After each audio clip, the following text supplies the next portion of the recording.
After 11 match days, SFC Opava was sitting in 10th place in the Czech League with a couple of massive games, including draws against both Prague teams. This did not prevent some blunders though, including an early cup exit against second tier Vyškov. This episode will finish the first part of the season and see if we can catch up to 6th Sigma Ołomuniec, who are only 3 points ahead of us. Why are we looking at the 6th place? Because that's the last spot getting the championship group reaching the end of the season. Now let's begin with me praising our Vietnamese Nguyen Nguyen Thai Binh, who's also now a Czech citizen, for his first international cap. And he told me that you have to subscribe to the channel, which is what I hope you did.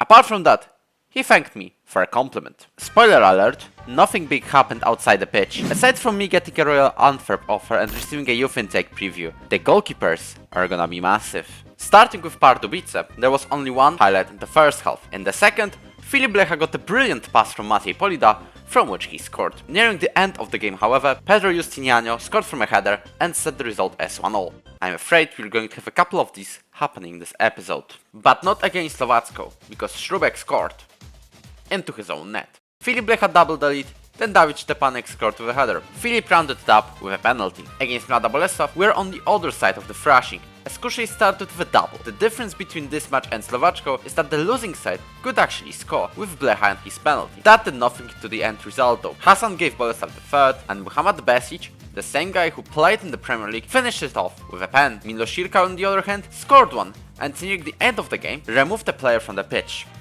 Himself. Because who else? Miloš obviously did not appear on the pitch against Zbrojovka Brno, where Radek Schulmeister, another of our academy prospects, scored from a curling effort. After some pinpoint passing, Jonathan Robert gave us the second goal. Filip Blecha gave us the third from the pen. Except it was Szczerba from Brno who did. And then Shural equalized. Was I just given the wrong script? Probably not, because in the final minute of the game, after a series of long, short, various passes, Maciej Polida finally decided to send the pass forward for an open goal. But here lies the problem. Instead of Jonathan Robert, who potentially wasn't offside, something happened that needs to be explained by you in the comments. Why Dominik Breda decided it was a fantastic idea to score by himself when he was approximately 7 miles offside? And this is how we bottle a win. This striker problem makes you probably wonder, where's our first wonder kid, Marek Fiala, and all of that mess? After not being able to score a goal this season so far, Marek was allowed to play some U19 games to restore his form. By the way, U19s are doing pretty well this season. Against Zbrojovka Brno U19s, he failed to score again, but at least he grabbed 3 assists. In the next game, where he did not get a goal contribution again, Marek suffered a groin strain. Thankfully, the injury lasted only 3 weeks, and the striker could start against Dynamo Czeskie Budziejowice. He scored within 20 minutes. Dawid Szczepanek ensured the victory with a header, but Aded Iran, the same guy who scored 4 past us last time out, scored in the 84th minute. Another highlight on Dynamo's advantage made us scared we would bottle the win again, but Dominik Breda took the ball and here he is again. Here he is again. That's astonishing. It's absolutely world class. Marek Fiala gave an assist, by the way. 3 minutes later, he made it a double. So, a quite nice return to action from our academy graduate. Filip Blecha made up for his penalty fail against Brno and scored against Jablonec. Halupek made it 2-0, and this game seems to be another easy win. Oh, how wrong I was. How wrong I was. That's unbelievable. And bottles like this, because by the way we drew 2-2, made the fears of performing the same against Slavia and Banik sound reasonable. And that's Valentino Lazaro, where I remember playing in Bundesliga. He almost scores a wonderful goal, but Junca now passes to Holesz, now Billy Gear, and that was supposed to happen. For once, we are not bottling a game, at least this is what it seems to be like. Although, that was offside in the first place. They just gotten a yellow card, and now it's a brilliant ball to Yalcin Kayan, who's got bad first touch, hits the post. We get a free kick in the 16th minute. Valnoha makes a wonderful pass to Yalcin Kayan. That was vision 20, even if it's offside, that was vision 20. And that is offside, but I want to see it again if we're allowed to. Because Pojdar makes a simple pass to Valnoha.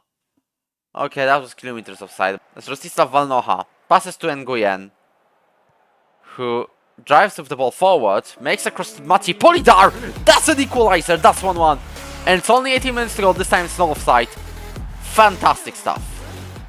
Makes a 10, passes to Nguyen, and having a great game so far. Yalcin Kayan makes a long shot, hits the crossbar. Should be another draw. At the very least, we're not getting totally obliterated by the top teams in the league. If we can convert that into at least winning against Brno or Jablonec, we can easily go to Europe this season, as long as we improve in the second round. We've still got a derby against Banek, which I will also commentate live. But at this very point, short and concise summary, that was cool. That was actually a good game. Welcome to the capital city of the Czech Silesia region, Ostrava. As today, we are having a derby between Baník Ostrava are the hosts and the rivals, SFC Opava. Last season we finished in the mid-table. This season it looks like we're going to finish in the top 10 again. But we have this little chance of going into Europe. We're having yellow jerseys while Baník have the white shirts, as it's the first highlight of the day. Marcus makes a cross to Ladislav Almas.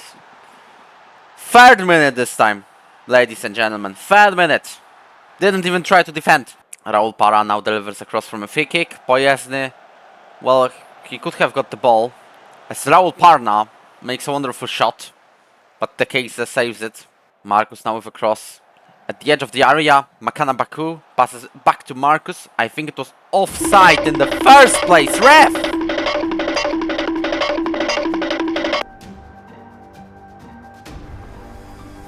There's no way this is a pen. Brilliant. And something is bound to happen at the end, near the end of the first half. Emil Tischler makes a pass to Yalcin Kayan, passes to Illich, passes to Marek Fialak, who was miles offside in the first place. Good, at least he found the net, but unfortunately in the wrong way. And that's a free kick for the ones in white, and that's a second goal. Abraham Marcus makes another assist, but there's a chance it was offside, although I don't think so.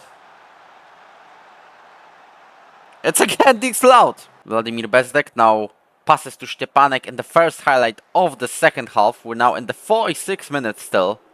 Filip Lecha receives a pass. Passes to Anton Robert, who gets past the defender. Makes a wonderful strike to equalize. I'm literally getting Sparta vibes in here. Now it's a free kick, and I'm afraid it goes...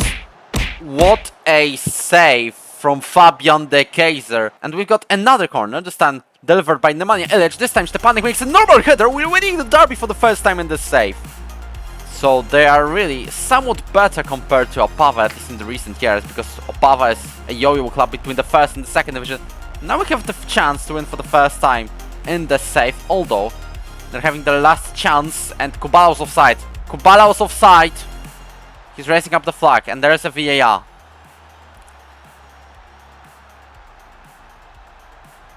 This is the second disallowed goal, and we've done it.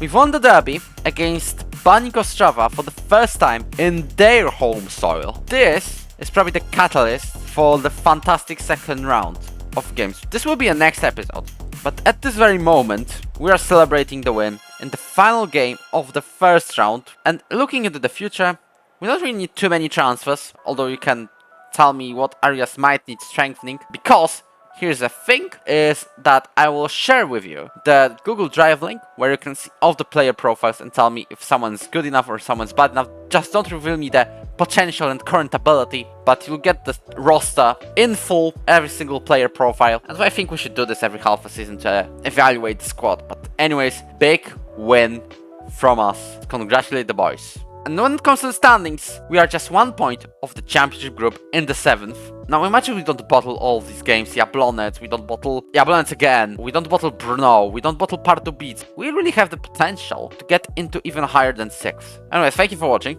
I hope you enjoyed. Remember, you have got that link in the description where you can watch all of the Opava players and assess them for yourself. Next episode, a little bit of a transfer window and the remaining 11 games, or 12 games that is.